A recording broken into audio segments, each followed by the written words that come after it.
જય સ્વામિનારાયણ। તારીખ 16/4/2026 ચૈત્ર વદ 14 ગુરુવાર। એક દિવસ શ્રીજી મહારાજ લોયા મધ્યે સુરાખાચરના ઘેર વિરાજમાન હતા ને લીંબડીના શેઠ ચાંપસી તથા શેઠ તલકસી તથા સાયલાના માણેકચંદ પારેખ એ 3 કાઠિયાવાડમાંથી આવતા હતા। તે લોયા આવ્યા પછી એ 3 જણે વિચાર કર્યો જે આ સ્વામિનારાયણ અહીં છે ને લોકમાં તો ભગવાન કહેવાય છે, તે આજ આપણે કાંઈક પરીક્ષા લેવી। ત્યારે વિચાર્યું જે શી પરીક્ષા લઈશું? ત્યારે ચાંપસી શેઠ બોલ્યા કે આ દેશમાં સૂતરફેણી થતી નથી, માટે આપણને જો સૂતરફેણી આપે તો એ ભગવાન ખરા। એવો મનમાં મનસુબો ધારીને એ 3 જણ જ્યાં મહારાજ વિરાજમાન હતા ત્યાં આવી પગે લાગીને બેઠા। પછી મહારાજે 3ની ખબર અંતર પૂછી જમવાની તાણ કરી ને પછી સભામાં વળી વાતો કરવા માંડી।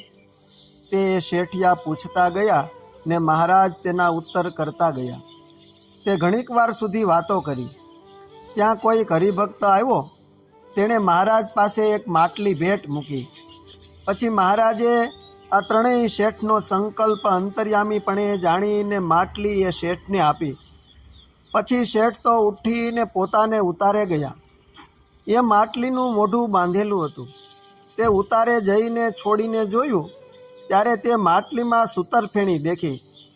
ત્યારે એ 3 જણ ઘણું વિસ્મિત થયા ને મનમાં 3એ એમ ધાર્યું છે આ તે કોઈ દેવ હશે કે આ તે કોઈ જાદુ વિદ્યાવાળા હશે કે આ કોણ હશે, માટે આ સૂતરફેણી તો અમે ખાશું નહીં।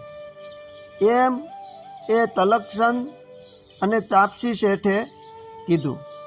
ત્યારે માણેકચંદ પારેખ સાયલાવાળા હતા, તે કહે છે મને ભલે જાદુ કરે, હું તો એ સૂતરફેણી ખાઈશ। એમ કહીને એણે સૂતરફેણી ખાધી।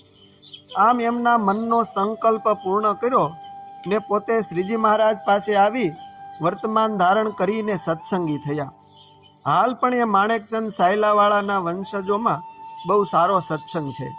અસ્તુ જય સ્વામિનારાયણ। શ્રી રામજી શેઠ સંકલિત લીલા ચરિત્રની વાતોમાંથી।